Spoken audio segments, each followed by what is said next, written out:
王处长，哎呀，金处长，屋啊，这边。诸位稍后。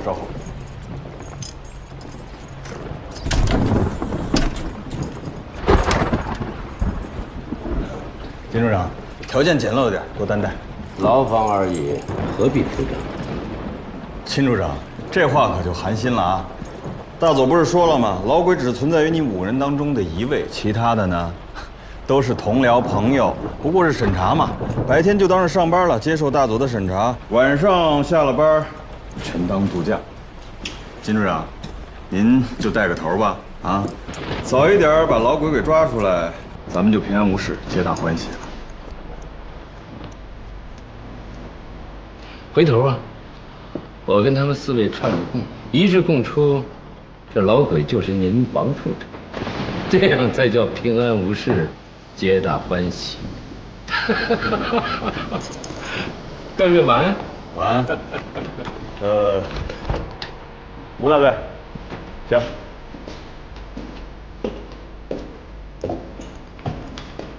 李科长，您是这间。白秘书。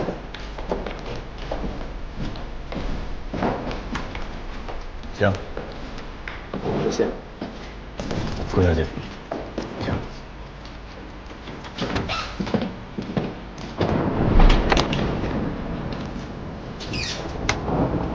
顾小姐，行。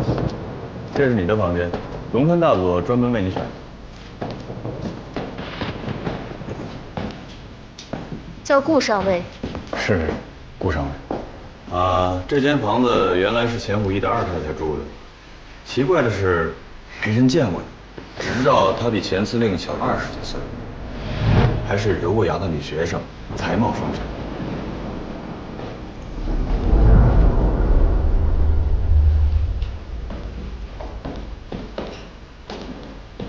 从没人见过的。小毛，别管刚才龙川大佐跟你说了些什么啊，不用害怕，一切都有我呢，咱们是自己人。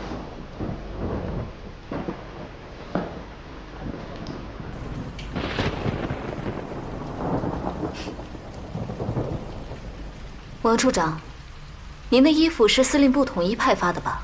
啊，对呀，怎么了？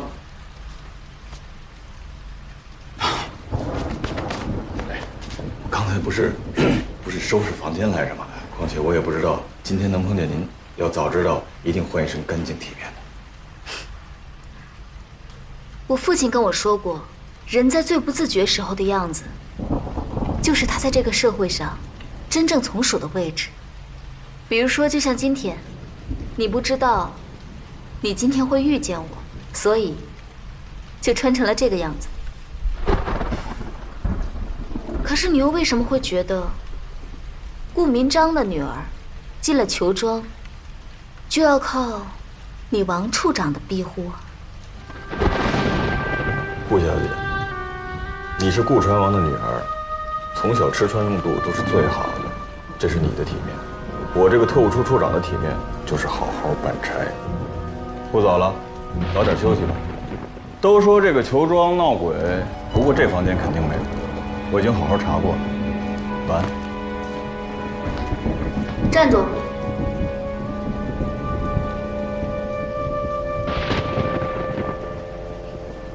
钥匙。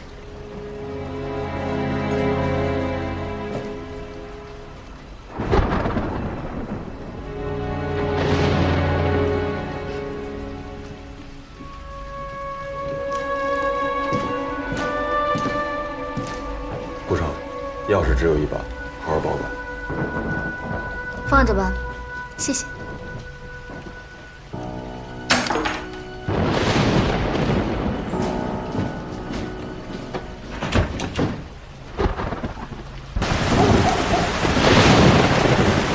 大佐，这个裘庄刚建成的时候，只有栋楼。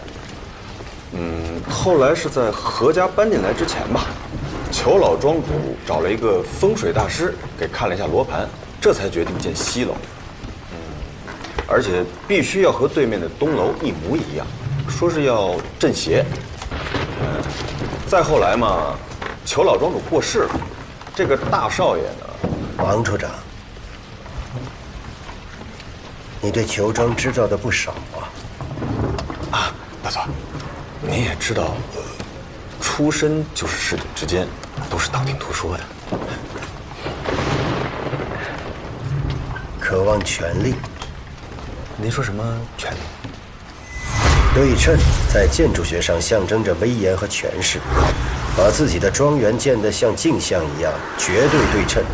这个裘老庄主内心一定是爱权如命的。啊，爱权不知道，爱钱是一定的。深藏巨才，爱权好势，却突然死于非命。你说这裘庄主到底什么出身？啊，大佐，这个还真没听说过。反正这个人挺神秘的。神秘。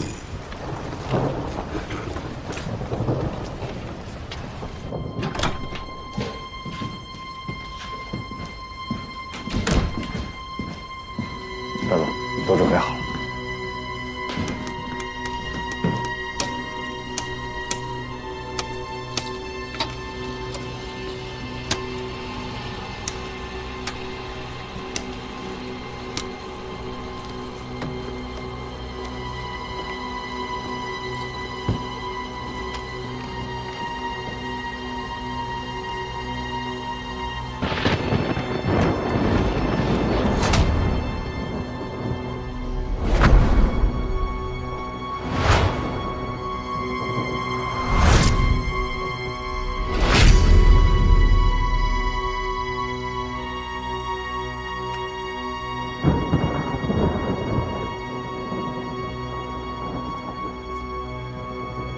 这么昂贵的雪茄，随时拿出来抽一支，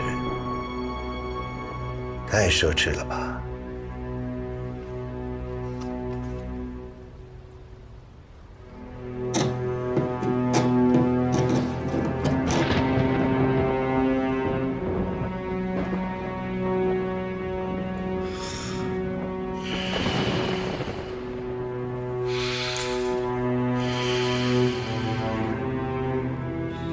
这个时候还能高枕无忧地睡觉，应该是心里没鬼了。那可未必。别忘了古人曹操梦中杀人的故事。有时候做梦，是为了比清醒时更清醒。大佐，你真是比中国人自己还了解中国人。可有时候有一个人我看不清。谁呀？你。大佐，你别说笑。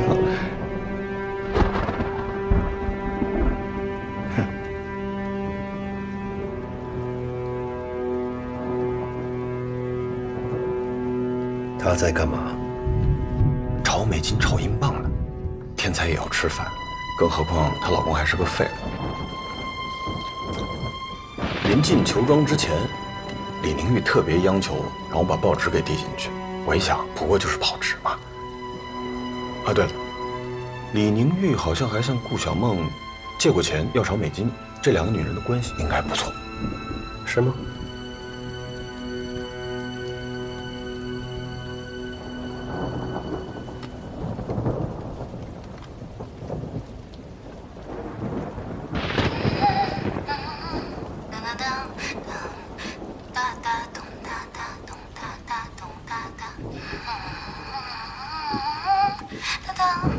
春之声，顾上尉哼唱的是《春之声》舞曲，就是森田死那天晚上给他们伴舞的曲子。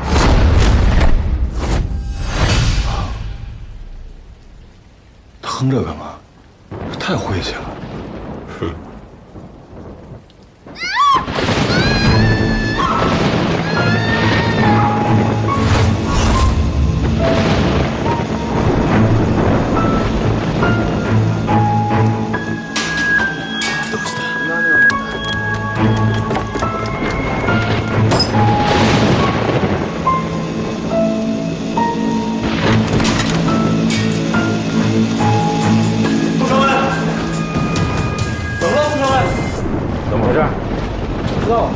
这么大动静？郭小猫，上来！郭小猫，上来怎么了？什么事了？开门呐！别拧了，一定是锁着呢。郭小猫，上来！上来！我上门了！发生什么事了？上门了！怎么回事？郭小姐，郭小姐！郭小姐！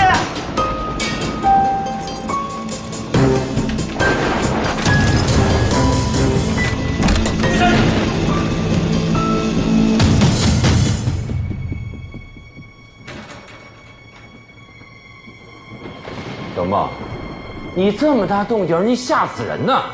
这么多男士突然闯进来，我才该吓死了吧？你被吓死了？你刚才叫什么呀？啊？为什么敲门叫你名字你都不回啊？因为那不是我，我说过了，在工作范围之内，叫我顾上尉。这不是发廊，不是舞会，没有什么顾小姐。你是故意的。怎么了吗？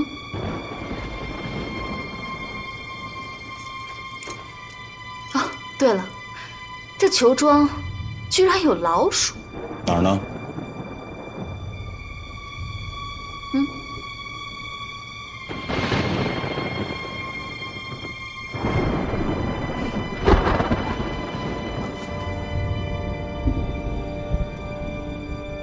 拿走它。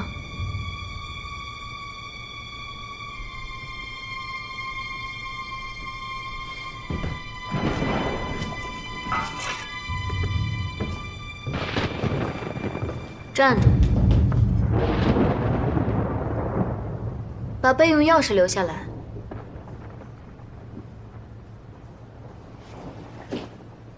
请原谅顾少尉。都说裘庄闹鬼，鬼宅惊魂呢，还以为你遇到了别的什么危险，真是不好意思。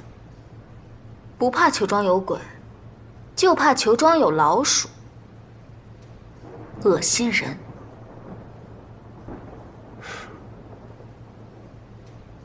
给他们。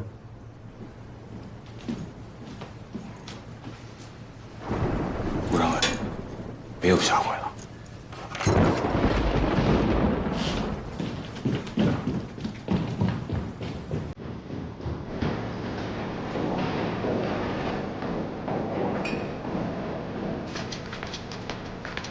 失职，确实是属下失职。大佐，真是想不到啊，二太太的房间怎么可能会出现只老鼠呢？这个顾小梦啊，是顾传王的千金，从小娇生惯养的，洗澡时候冒出只大老鼠，可不是吓得鬼哭狼嚎的吗？娇生惯养的独生千金，怎么会在自己洗澡的时候愉快地哼唱着对她来说是死亡之舞的曲子呢？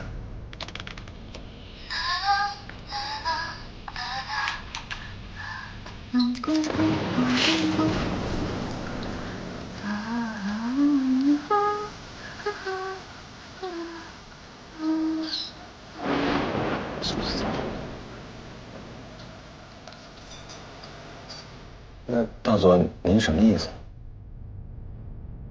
我的意思是，那只老鼠的死相很惨，它可以打死老鼠，还可以在打死老鼠以后从容淡定地继续洗澡。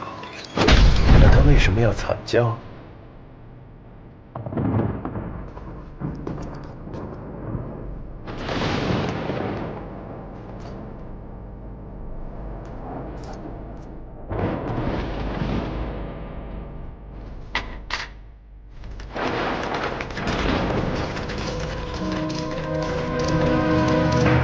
重兵把守，还装腔作势的还什么钥匙？至少这钥匙在自己手里，就不会成为第二个钱虎义。哎，吴大队，李科长这钥匙，干脆你拿回去得了。哎，顾上尉刚刚这声音叫的那么大，李科长离得那么近，不会听不到吧？只有他没来，会不会出了什么事儿啊？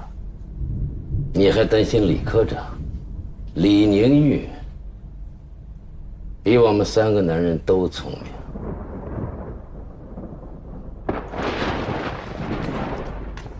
金处长，您这是什么意思啊？李宁玉为什么不肯出来？你们还真以为裘庄捉鬼和上次密码船上一样，京城团结，相互掩护，5个人都能活着走出去？哼！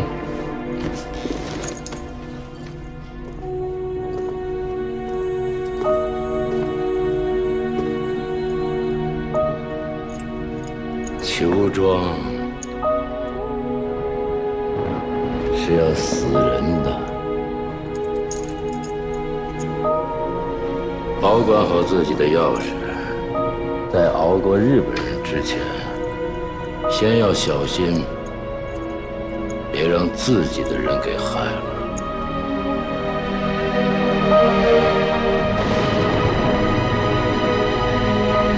大佐，您是说他是故意这么干的？他这么做是要把我们引过去，这样告诉大家我们在所有房间都装了窃听设备，而且换了门锁，留下了备用钥匙。我相信从今天开始，那些机器再也让我们听不到什么有价值的声音了。大佐，您不会现在已经怀疑顾小梦就是老鬼了吧？我怀疑所有人。不应该呀。顾小梦是顾传王的独生千金，大资本家的后代，这不正是共党斗争的对象吗？顾小梦是顾传王的独生千金，那是大家这么说。如果她不是呢？间谍的履历都是编造过的，那就更不可能了。能进剿总司令部的哪一个不是粗筛子筛过了，细筛子再过一遍？这根本做不了假。是吗？那刘中队呢？明天把所有关于他们的档案资料交给我，只要是经过编造的履历，都会有漏洞。灯关了不意味着能睡着，即使他们睡了，今夜也将是他们最后一个能安睡的夜晚。别以为这里是密码船，是你们的机要处，只要咬紧牙关就可以有惊无险。金处长，为什么还要伪造密电？只有一条路，把京城间谍的罪名都推给李宁玉。我要制定一个新的计划，才能再次逃出升天。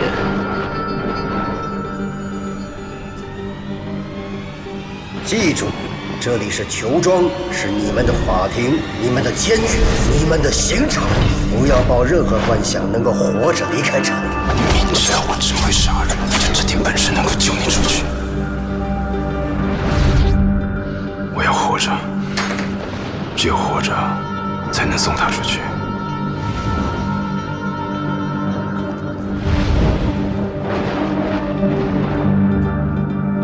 如果7天过去了，还没有找到老鬼，所有人都得死。他们4个人什么做不出来呀？有鬼啊！借刀杀人，斩草除根。我要守住那个秘密，守住裘庄那只鬼。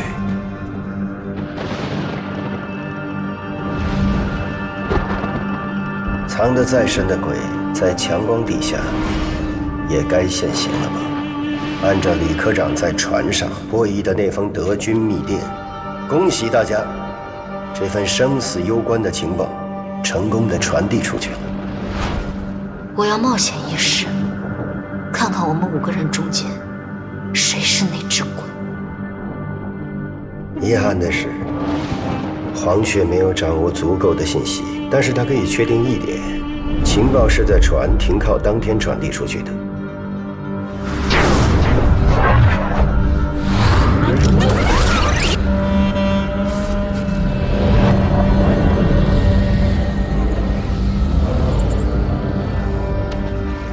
螳螂捕蝉，黄雀在后，情报是传递出去了，但传递情报的人被我方的黄雀嗅到了风声，所以你们这条情报线暴露了。而李科长，你身上的疑点最明显。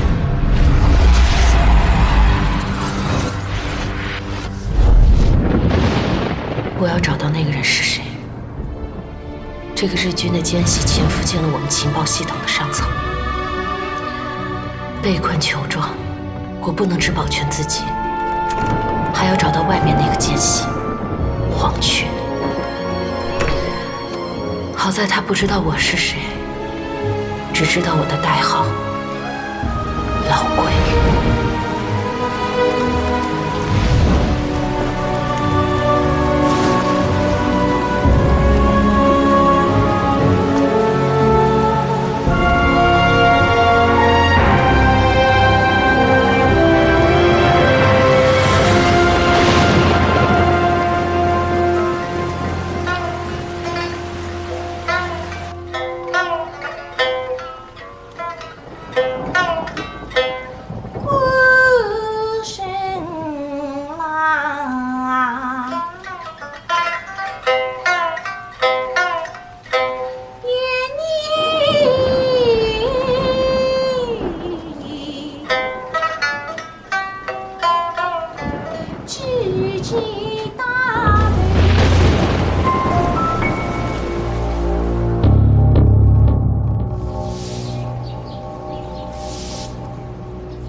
早，顾上尉，睡得还好吧？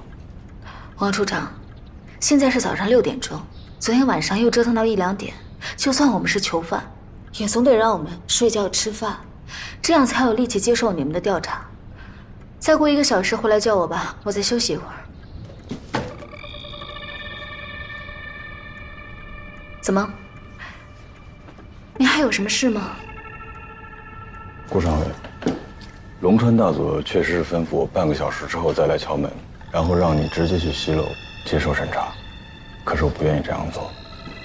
刑讯多年，我最清楚了，睡眠就是一种麻醉剂，需要大量的时间和方法才能清醒得过来。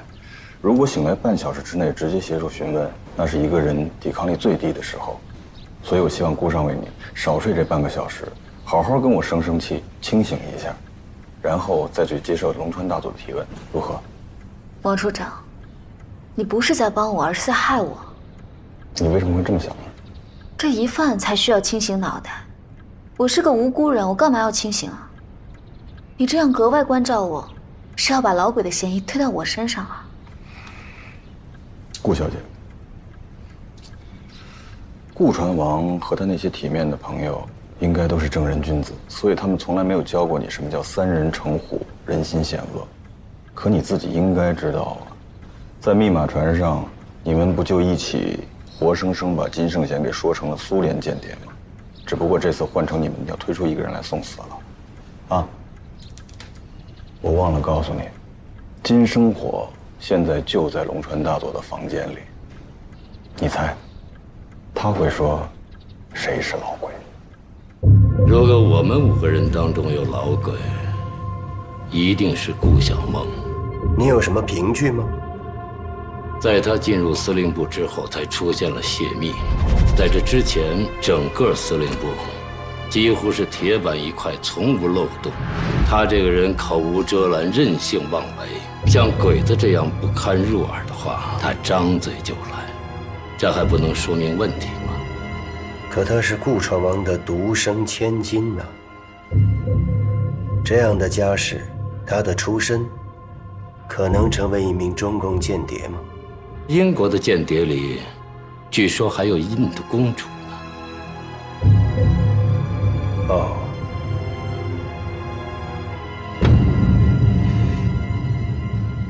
金生活，他金处长是军统的老人了，可是忽然莫名其妙的投了诚，缩进了一间小小的司令部里面去当什么机要处的处长，这未免太不合乎情理了吧？就算是像他说的，因为中统军统之争，戴笠要丢卒保车，可是中统军统争了这么多年了，哪次不是戴笠占了上风啊？没准啊，这就是戴老板的苦肉计。以金处长的能力嘛，做个双面间谍，接风使力，顺水推舟，这应该不算什么难事。这个猜测太大胆了吧？大佐按照您推理的那样，他伪造密电的举动，不就是太可疑了吗？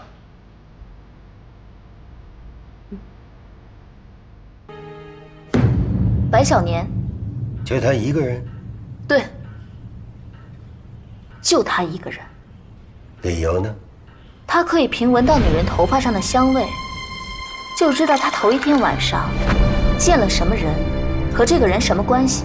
所以，不管他什么时候上船，知不知道密电内容，他总是有本事能打听出来。那天晚上，就是最后一顿晚餐，我们所有人都喝了不少，可唯独这白秘书很清醒，是太清醒，到处谈笑风生。最奇怪的是，还问这守卫和救生艇在什么地方。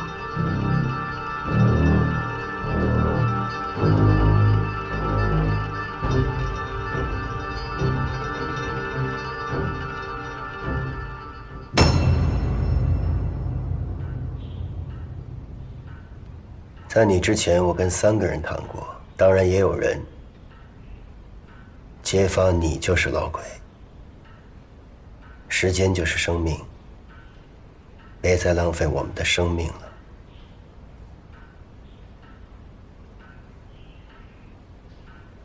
有人揭发我，我相信，但我确实不知道谁是老鬼。就算被揭发、被诬陷，都不能昧着良心随便把人推出来啊。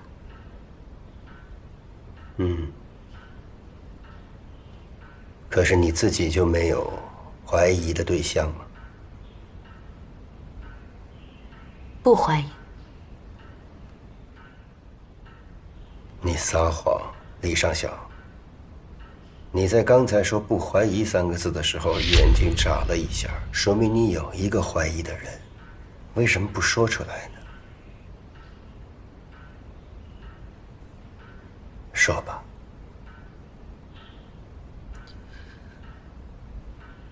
吴志国，他有可疑的地方。我不说，是因为他不太可能是老鬼。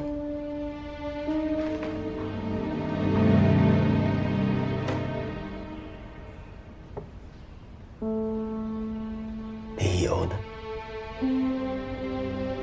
他曾经向我打听密电的内容，就在我破译成功之后。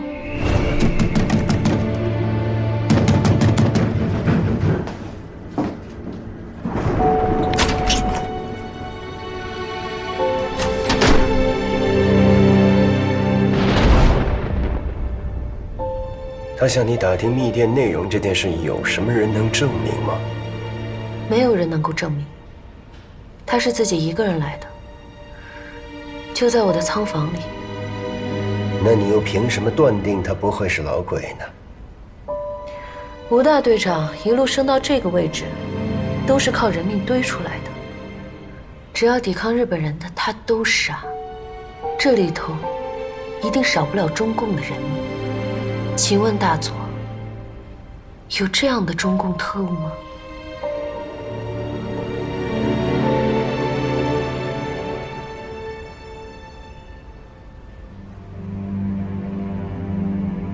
顾小梦、金生火、白小年，还有那匹黑马，就是你吴大队长，4个人都已经谈过了，就剩下你一个人的供词。说吧。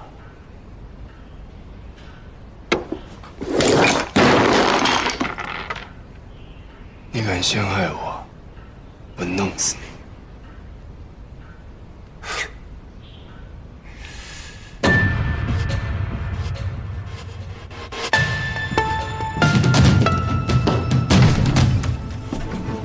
这吴志国还真是反了他。一会儿我就把他给抓到刑讯室去，证明他就是老鬼。如果一个敢于威胁我的人就是老鬼，那这场捉鬼游戏就太简单了吧？大佐，什么意思？金生火指控顾小梦，顾小梦指控白小年，白小年指控金生火，而李宁玉指控吴志国。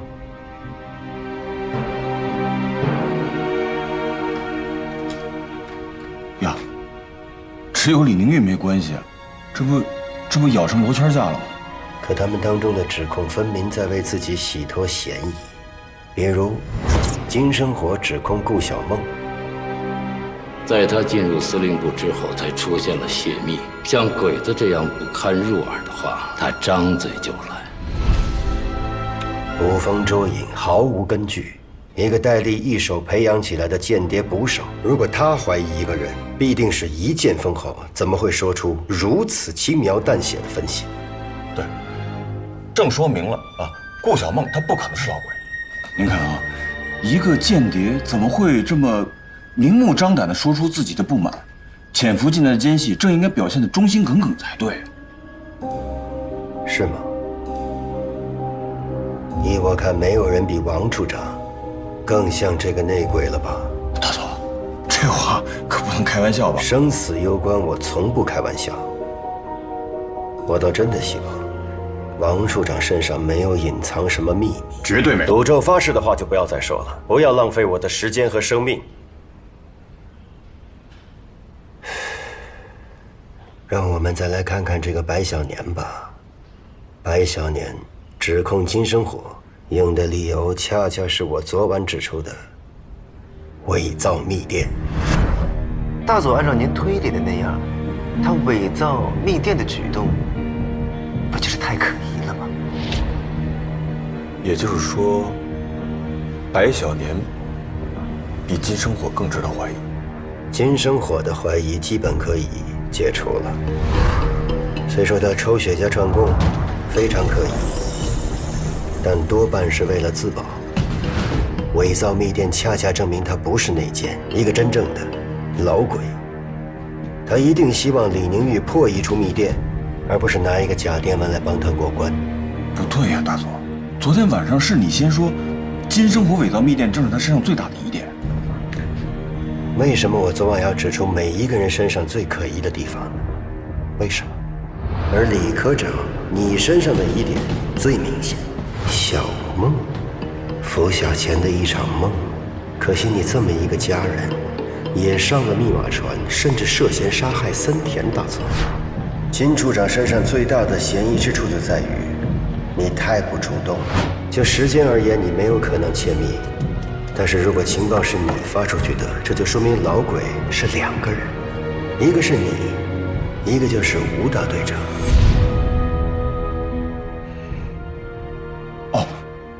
大佐，你是想让他们互相猜疑？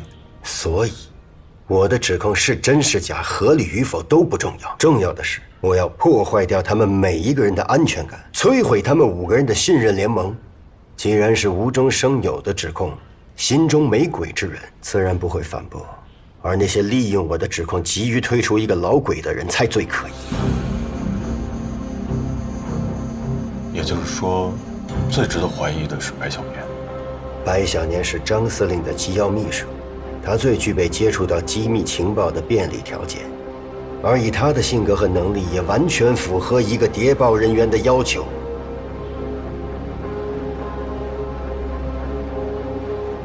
可是李宁玉对吴志国的指控也很有意思。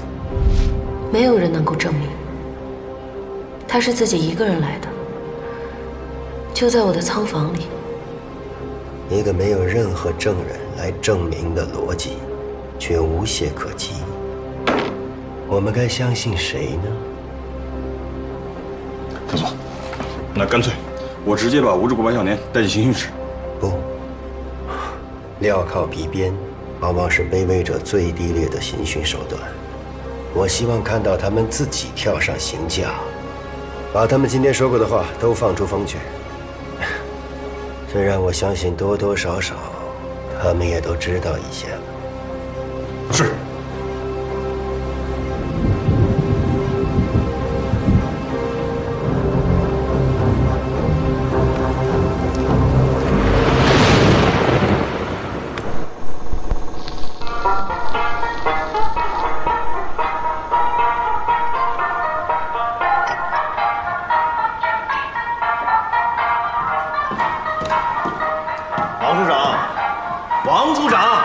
求求您，行销号把这东西给关了，吵吵嚷嚷的，我们心里乱得很，听不得这个啊。白秘书是西洋歌剧听多了，不知道中国人的耳朵是听什么长大的。这是苏州评弹，王处长的乡音。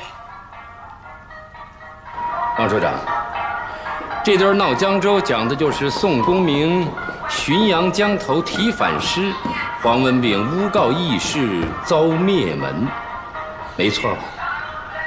哎，金处长，好眼界。金处长的耳朵八面得风，哪一头的风声都能听得懂，就像听得懂诬告宋江一样。我就听不懂什么叫诬告，谁又是宋江？反诗就是反诗，怕什么诬告？金处长，只怕您倒是想灭门，也没有黑李逵这样的好汉劫法场吧？我说的没错啊，吴大队。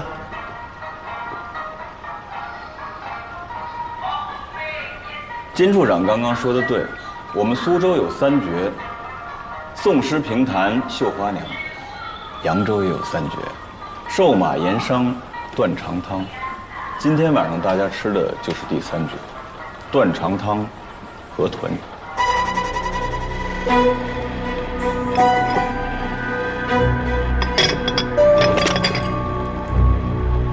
看来王处长今儿晚上是不想给我们活路了，是吧？俗话说得好，拼死吃河豚呢。这刀都架到脖梗子上了，那就痛快点儿，有冤的报冤，有仇的报仇。白秘书，你是张司令身边的大红人，我对你可是一向敬重有加呀。可没想到，机要秘书，保密的白日鼠不当，非要当着告密的黄文炳，是吗？金处长，既然自己心里头有密，就别怕被告密啊。伪造密电的是你吧？雪家串供的也是你吧？自己脑袋后头长反骨，想当宋江，那就别怕过公堂上法场啊！放屁！串什么供啊？这串供没你的份儿！你也是个大头白秘书，我要是宋江啊，你这后脑骨，它也是反的。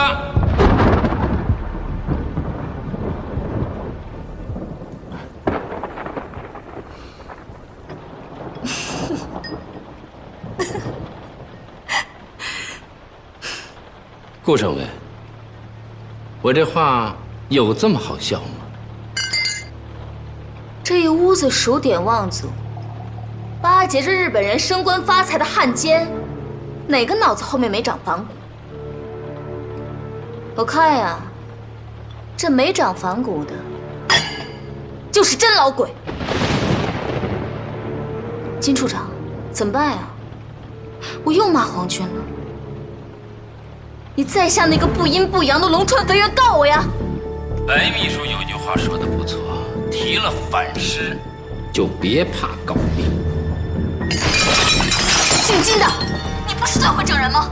我告诉你，等我出了这囚庄，你敢让我把谁弄死你？我死了，你更别想活。这话也就顾上尉敢说得出来。爹比皇军亲，投胎比投靠要紧。我这种出身可就没办法了。想要活命，那只能靠四处交际，打探风声。哪像顾千金呀，顾大小姐，一个人在楼上，照样有人早半个钟点敲门，关照得很啊。是个男人就把话说清楚，当了汉奸还不算，还学会捕风捉影、造谣生事了是吧？玉洁，你别拦着我，再忍着，我们非要被这几个没种的男人给害死。好。在这个屋子里，谁不是捕风捉影，谁不是造谣生事？金处长咬了你顾上尉，你顾少爷咬了我白小年啊！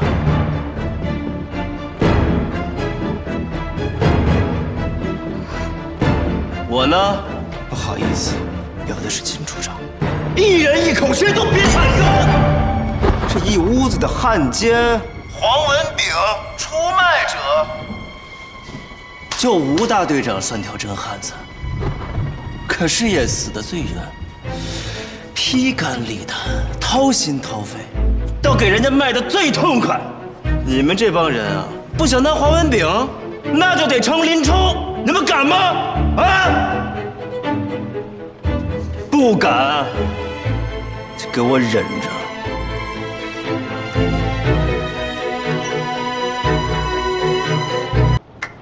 这一屋子的汉奸、黄文炳、出卖者，就吴大队长算条真汉子。可是也死得最冤，到给人家卖的最痛快。你们这帮人啊，不想当黄文炳，那就得成林冲。你们敢吗？啊！不敢，就给我忍着。哎，你他妈说谁呢？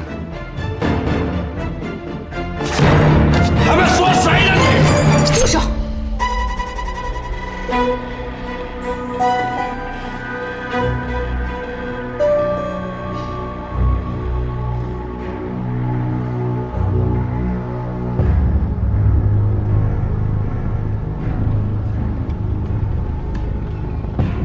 举发你的人是我，你要是很想打想杀，就冲着我来。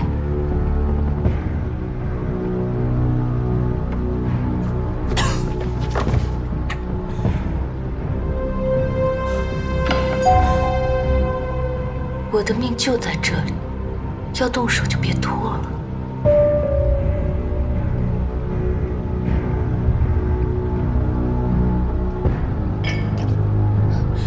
吴志国，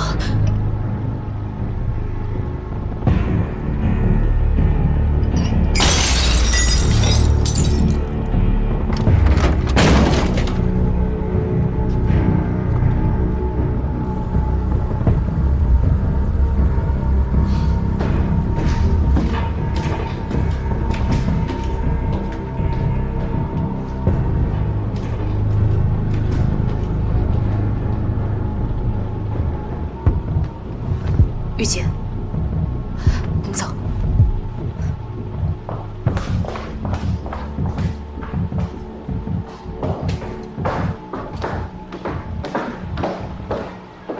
哎呀，可惜了了，白瞎了这扬州三绝。王处长，能给点夜宵吗？这年纪大了，胃空，夜里会闹心。金处长，放心吧。点心一会儿就送到。谢王处长。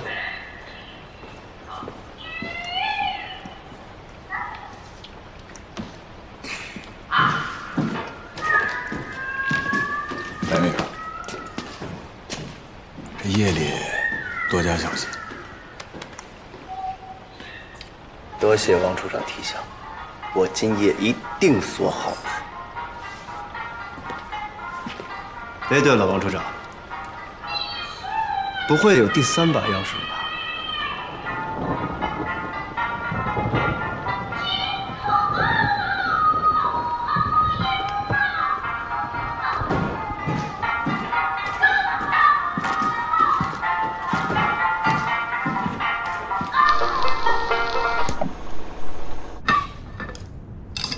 闹江州是一出多好的戏呀！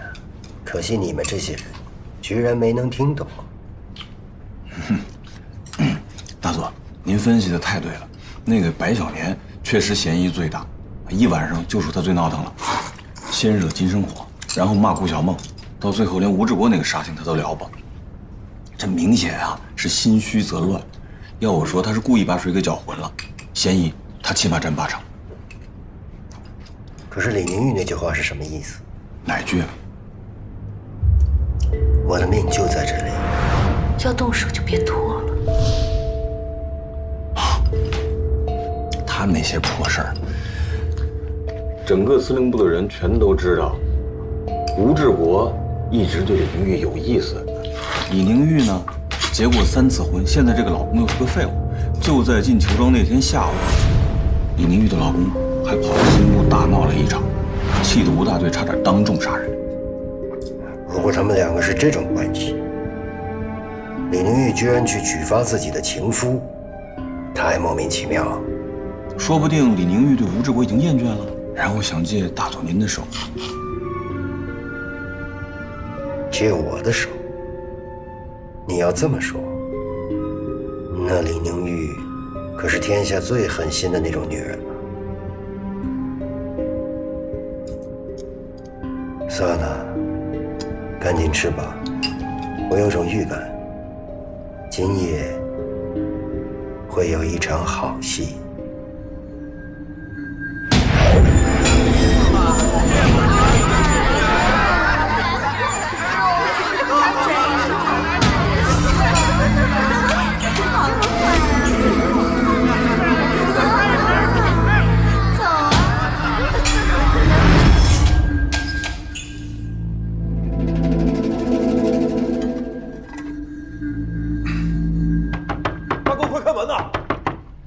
吵吵什么呀？进来！大哥，出事了！什么事儿？吴志国闯到李宁玉房间去了。真假的？啊！吴志国，你给我出去！玉姐，吴志国，你开门呐！你冤我不怨你。你什么时候向你打探过地点？是个男人。你什么时候向你打探过情报内容？李科长，怎么办？快开门呐！李科长，吴志国，你开门！你快！哎，吴志国，吴志国，你这开门！开门！吴志国，你想对我干什么？他进去多久了？一直没出来吗？我们也不知道进去多长时间了。我们是听见李上校的喊声，我们才出来的，也不知道发生什么事儿。快想想办法吧，别说了。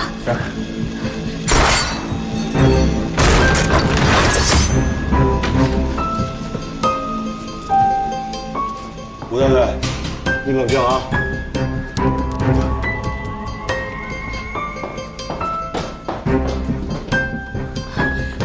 玉姐，你没事吧？吴大队，麻烦你，还有李上校，到荣山大佐房间走一趟吧。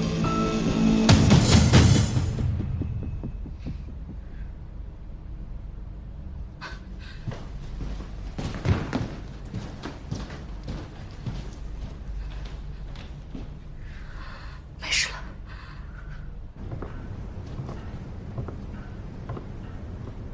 趁热喝，压压惊。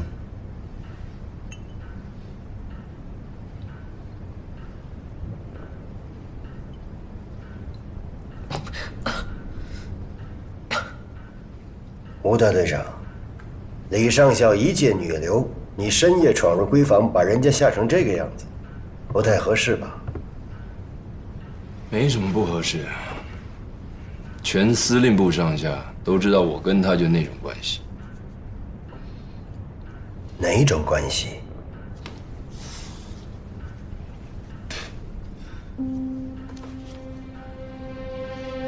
他的资料档案你看过了吧？还没有，我更愿意听吴大队长生动的讲述。她第一任丈夫乡绅的儿子，送她出国留学，等到她回来就被他抛弃。第二任丈夫张学良身边的亲信，西安事变之前得了重病，死了。第三任丈夫，前英国驻华大使馆的高级翻译，你们日本人来就失了势。现在轮到我，该我死了吧？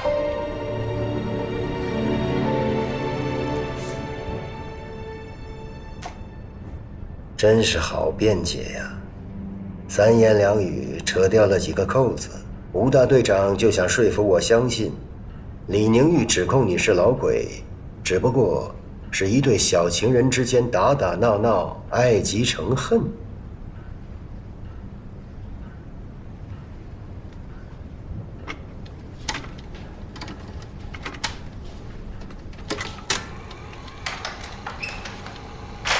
这东西让我最喜欢的地方就是，没人听的时候，它也会录音。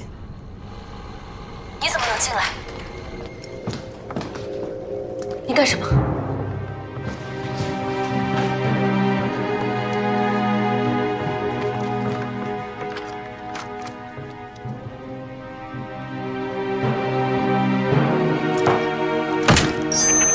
吴志国，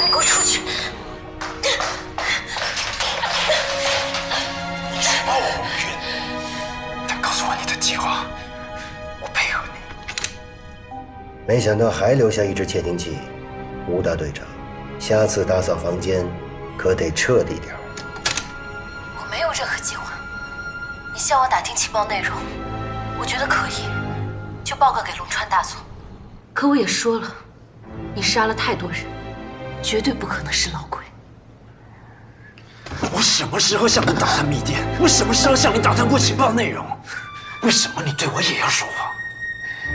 你很清楚，撒谎的人不是我。所以你要我死换你活？我这样对你，你不杀金生，我不杀白小女，你杀我！李上校，你太狠心了。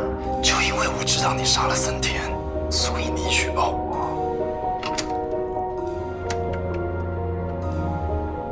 吴大队长，你真的亲眼看见李上校刺杀森田了吗？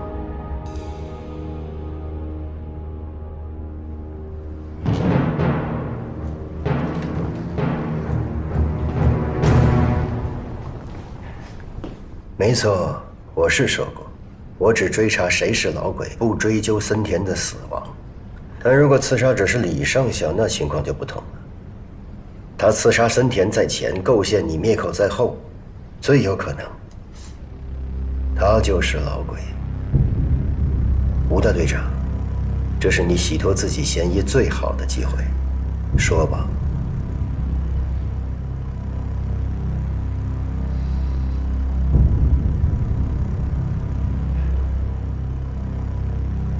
那我只能采取非常手段了。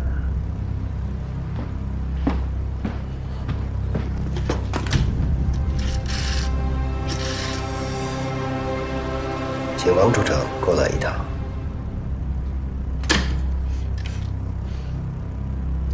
吴大队长，你不用担心，不是给你准备的。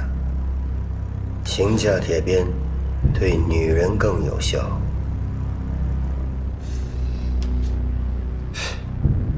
我没有看到过。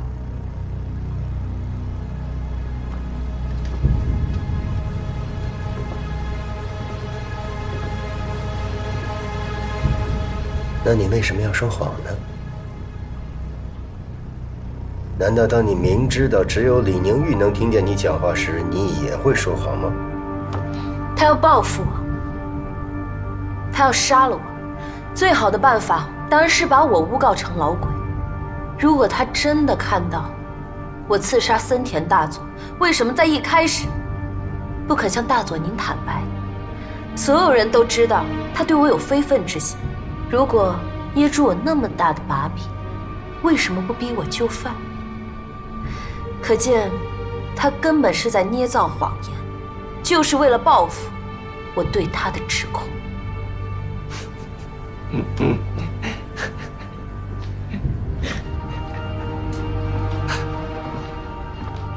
怎么了？是我揭穿了你心里的鬼，你无话可说了是不是？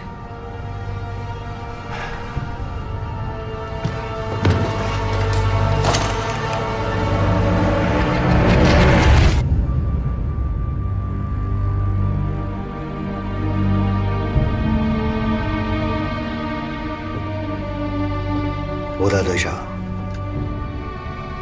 李上校要是死了，你可就再也没有洗脱自己嫌疑的机会了。这一枪，你该打。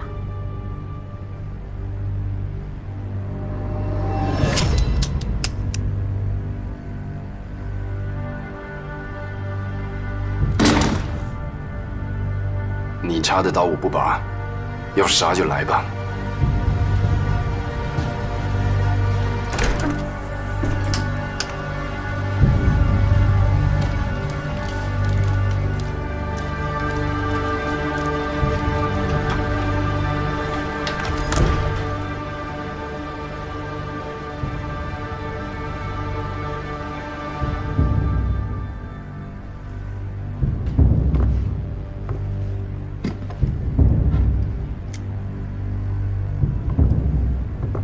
李上校，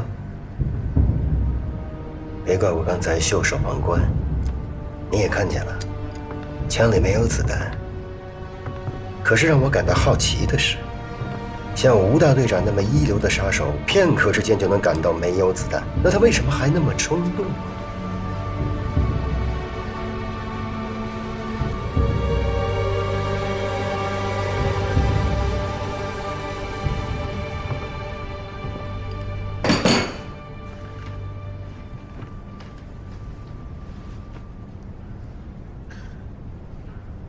中国有句古话：“吊臂终不回首望，狼心似铁冷如冰。”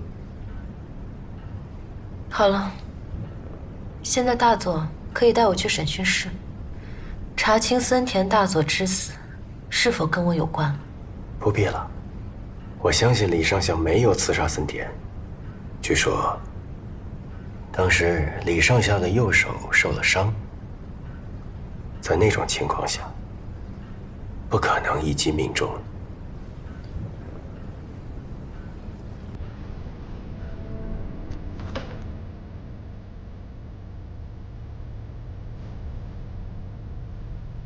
刀伤，放血疗法，医学家说是中世纪的迷信，但是很奇怪，每次我的哮喘发作都很有效。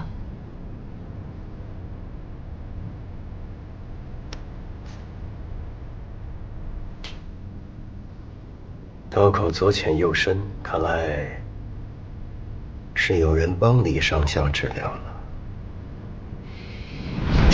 陶唐又抓我的手。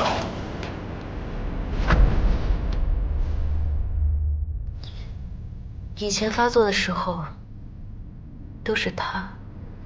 李上校，你是密码天才。你知道，人心若是恩尼格玛，那温情就是突破口。啊，大佐的心房，应该就是无法破解的死密吧？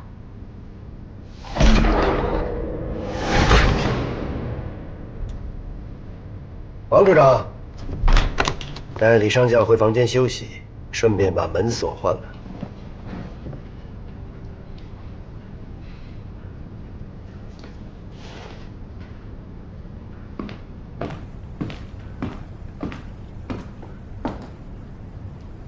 我依然相信，吴志国不会是老鬼，他今晚的做法，只是出于他的本性。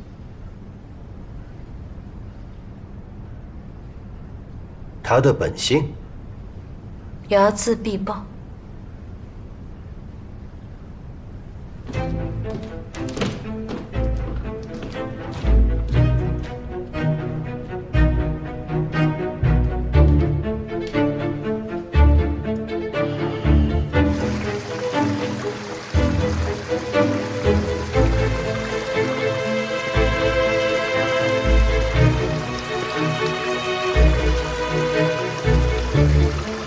李上校，怎么了？这食人鱼真的会吃人吗？不知道，反正我没见过鱼吃人。但人一定会吃人。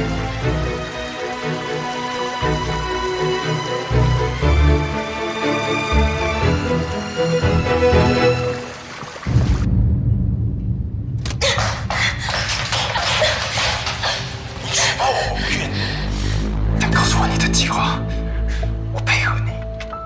我没有任何计划。你向我打听情报内容，我觉得可以，就报告给龙川大佐。可我也说了，你杀了太多人，绝对不可能是老鬼。我什么时候向你打探密电？我什么时候向你打探过情报内容？为什么你对我也要说谎？进来。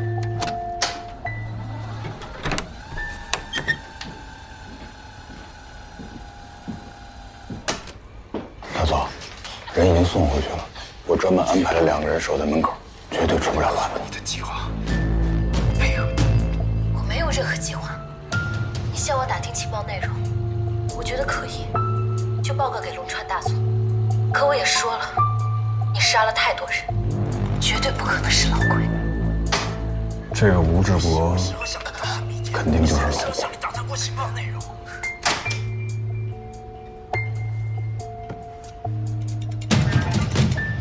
你为什么这么判断？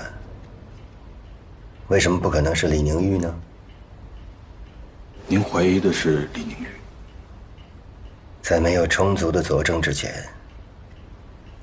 我可以怀疑任何人，但我无法确认，只能从他们身上去寻找漏洞。吴志国对李宁玉有男女私情，这是显而易见的，所以才会在第一次的审讯中才会那么虚张声势。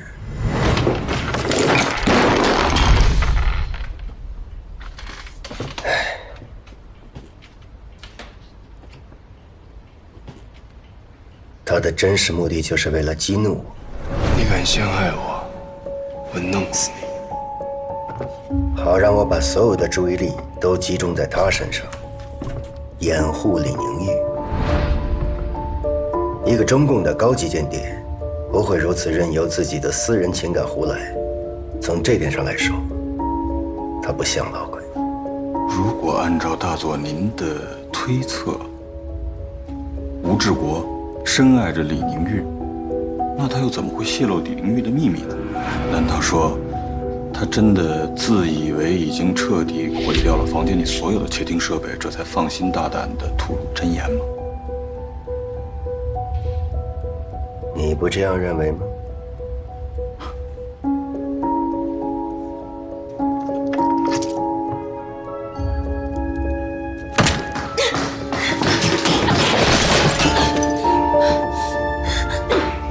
你举报我，怨你。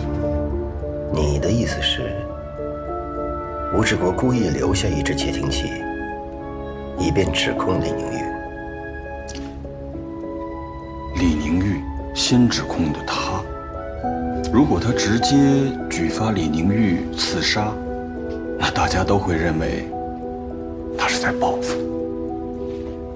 而像现在这样，不小心泄露出来，可信度反而大大提高了。大佐，把这些事情前后联系起来想一想，如果吴志国真的是老鬼，他对李宁玉的那片一往情深，可就不仅仅是私人感情的放纵那么简单了吧？这几年司令部早有传闻，情报科破译出来的密电，吴志国知道的比金生国还早。一开始我是以为吴志国从李宁玉那儿套出情报，不过是为了多立功，往上爬得快一点。可现在看起来，他用的是美男计，用肉换情报呢。现在好了，眼瞅着自己就要暴露了，这才百密一疏的把李宁玉抛出来做他的替死鬼。共产党的间谍真厉害。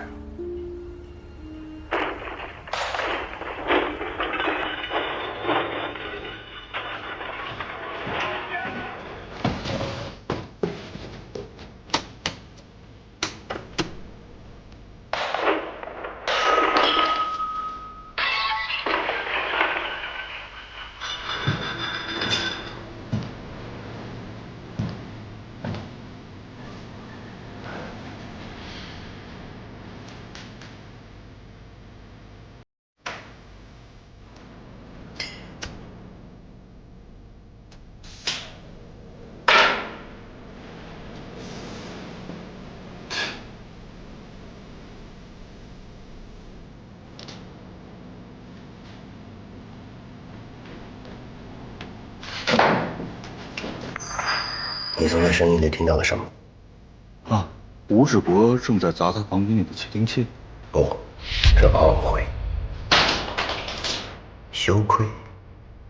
看来吴大队长没有预计到，在李宁玉的房间里还有一只窃听器。做戏总是要做全套。可如果做戏的不是他呢？您是说李宁玉？我们得感谢顾小梦的那一声午夜惊叫。他们5个人一定在当夜在自己的房间里，甚至连每一粒灰尘都已经搜查过了。最有可能留下那只窃听器的，只有一个人。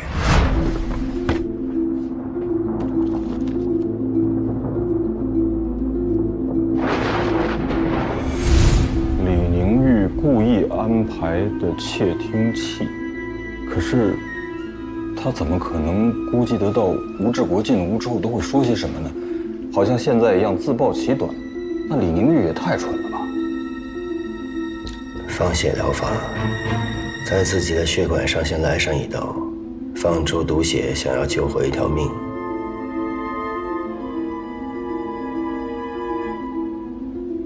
吴志国手里捏的完全可以置李宁玉于死地的一个大把柄，但现在在你王处长眼里，成了吴志国的反状。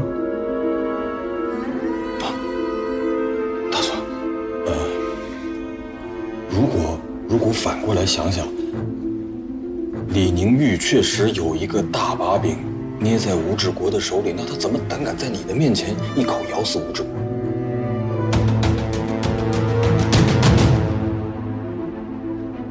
王处长，你似乎一定要把吴志国定为老鬼，你的这种执念从哪里来的？大佐，误会，真的是误会。我和他们本来就是在一口锅里吃饭的老同事了，对吧？我这个特务处处长，平时只是负责反特刑讯和情报部门，完全就是两条线嘛。一没有恩，二没有仇的，我们不存在任何偏见。我认定吴志国他是老鬼，就是因为他身上嫌疑最大。不，你的执念一不是因为恩仇，二不是因为偏见，你是被李宁玉的一句话给诱导了。我依然相信，吴志国不会是老鬼，他今晚的做法，只是出于他的本性。他的本性？睚眦必报。李宁玉的那句话，吴志国有仇必报，让你开始担心了。如果老鬼另有其人，吴志国被放归司令部，他一定不会放过你。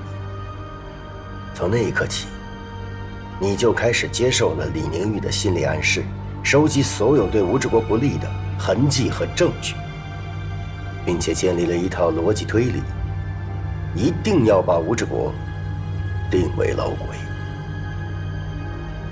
人的大脑如果是一台密码机的话，就在刚才，李宁玉已经把你的思想密码破译的一览无余。难道大佐您就完全不怀疑吴志国吗？还是说，您认为我刚才所做的那一番推理，全都是中了李宁玉的圈套？不，你对吴志国的嫌疑推论不但成立，而且非常合理。但是你时刻要记住，作为一个审讯者，自己思想的加密要比二代恩尼格玛机还要坚不可摧，不能允许任何人对你施以催眠。是。李宁玉、吴志国、李宁玉，这两个人当中一定有一个在说谎，说谎的那个就是老鬼。放屁！串什么供啊？这串供没你的份儿。这没长反骨的，就是真老鬼。在这个屋子里，谁不是捕风捉影？谁不是造谣生事？他们说谁呢？你住手！马上去，把探测器分发到他们每一个人的房间，包括吴志国的，让他们对自己的房间进行一个彻底的清除，清除掉所有监听的设备。大佐，那帮人都是老油条，四处都是耳目，他们都能串供。如果真把监听设备都撤了，那不得翻了天呐！我就是想让他们串供，就是要让他们闹得翻天覆地。如果他们警惕的连一句话都不敢讲，老鬼怎么能被他们自己捉出来？是。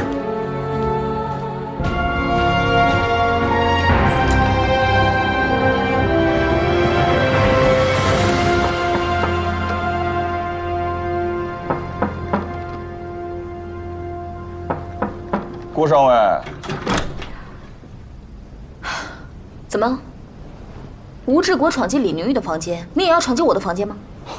误会，正因为吴大队生闯了李宁玉的闺房，怕你觉得不安全，所以送点东西来。这是干嘛？窃听器探测仪，大佐说了，这样大家都安心。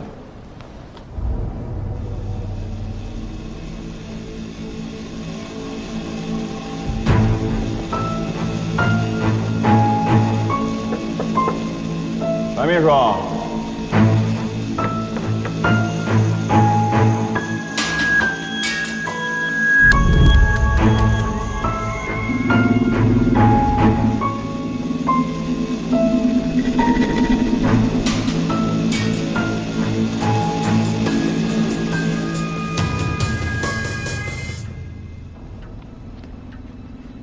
掩耳盗铃，虚张声势啊！我们都坐了鬼子的牢，就算这个时候把窃听器都取了，又有什么用啊？命还在他们手里。顾上尉大概不知道啊，张司令的机要秘书啊，基本上就没有撑过半年的。为什么我就能一直幸存到今天呢？因为你是司令夫人的干儿子。因为。越是虚张声势的废话，我越是应和的响亮；越是掩耳盗铃的无用功，我越是落实的认真周到。只有这样的话，才能让那些捏着你性命的人体会到什么叫做权力的快感。所以啊，他们就能够饶你一命了。官场如牢房啊，白秘书的经验，足可做你我今日之参考。什么你我？离我远点儿，嫌恶心。怎么了，小孟？还在生我的气？白秘书，你看，周公恐惧流言日，只怕就是我此时的境遇了。金处长，这两瓶都开啊？不，这瓶。民国10年的沙特拉图，好年份。遵命。小白，都检查过了。你们早就串通好了。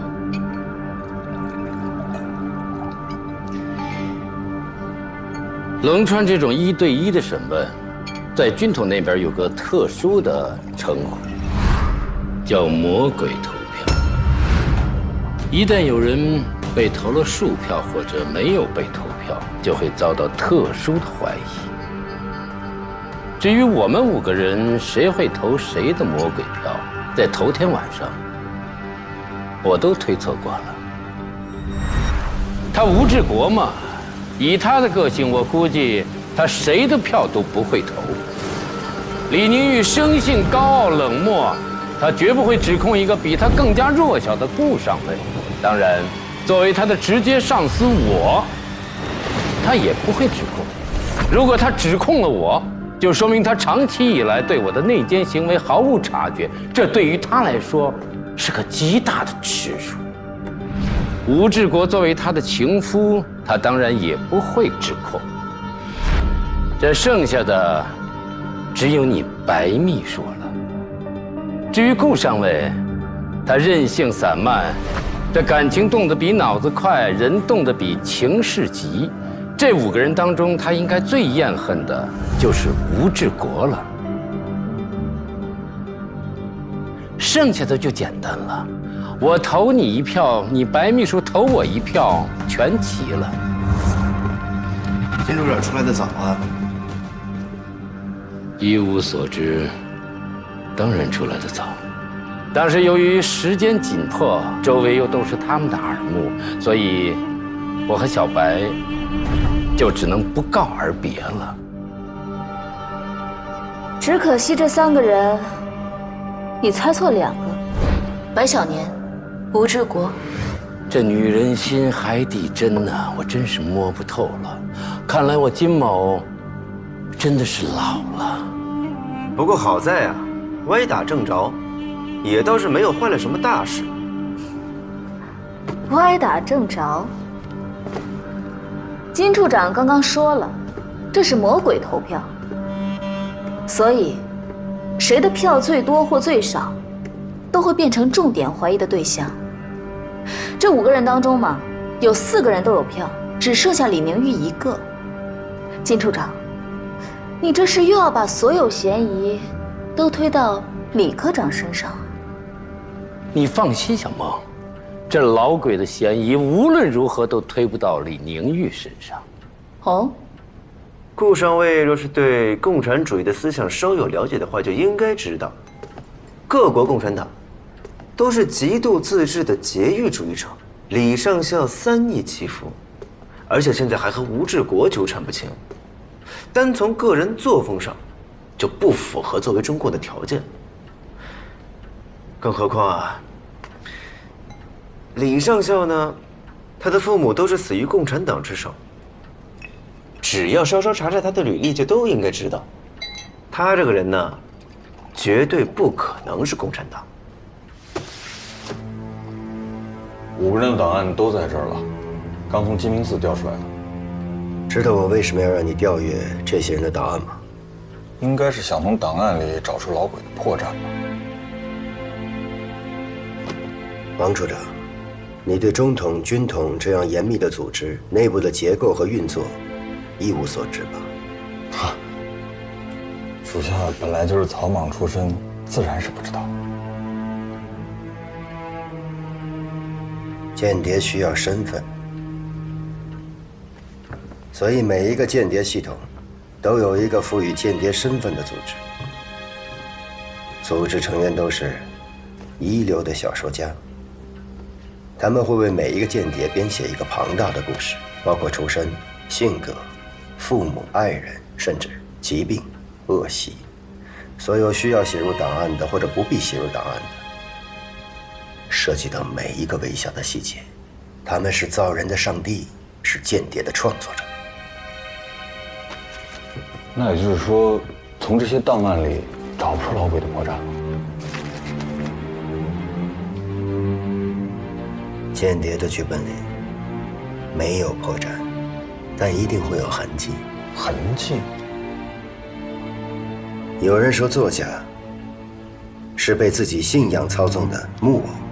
间谍的创作者也一样，他们是组织最忠实的信徒，他们为间谍编织的故事里面，难免会有信仰的痕迹。比如说贵国国民党的间谍，履历往往是出身书香门第，少年得志，然后奋斗，颇具个人英雄主义色彩。而共产党的间谍履历就朴实多了，出身平常，甚至卑谷。然而。 踏实奋进，步步为营，因为他们相信集体主义，反对个人英雄。高级间谍的履历不会有破绽，但一定有创作者的气息。这就好比让贵国的大作家鲁迅去写《龙之介》的故事，也不会有日本味道。这出卖也是一种艺术，一流的出卖者都是剧作家，供词。 那也必须是最无懈可击的剧本。他这个人口无遮拦，任性妄为，像鬼子这样不堪入耳的话，他张嘴就来。金处长，怎么办呀？我又骂皇军了，你再向那个不阴不阳的龙川飞跃告我呀！这正说明顾小梦不可能是老鬼，一个间谍怎么会这么明目张胆地说出自己的不满？大佐按照您推理的那样。 他伪造密电的举动，不就是太可疑了吗？伪造密电恰恰证明他不是内奸，一个真正的老鬼。他一定希望李宁玉破译出密电，而不是拿一个假电文来帮他过关。一流的剧作家，一流的表演者，他们不仅仅希望观众只是冷眼观戏，而是希望观众比他们自己更加的入戏。 金处长，佩服，您把出卖也能说成艺术。小梦，端起你的酒杯，为我们平安度过第一关，干一杯。当然了，我还有话要对你跟白秘书说。我不听，也知道您金处长要说什么。您救了我一命，这情分。 我领了。至于我父亲怎么还您和白秘书的这份情，我就不太知道了。小梦，你这话说的太难听了。眼下，我们虽然过了这一关，但后边兴许还有9981难要过，才能侥幸离开球庄。你说这话是不是早了点儿？金处长，那您说一说我们的下一难是什么？这我不知道，但我只清楚一点：既然龙川肥源让我们亲手拔掉了他的监听器，这就说明他对魔鬼投票已经毫无兴趣，完全失望。如果在我们中间再捉不出老鬼，这后边恐怕就得死人了。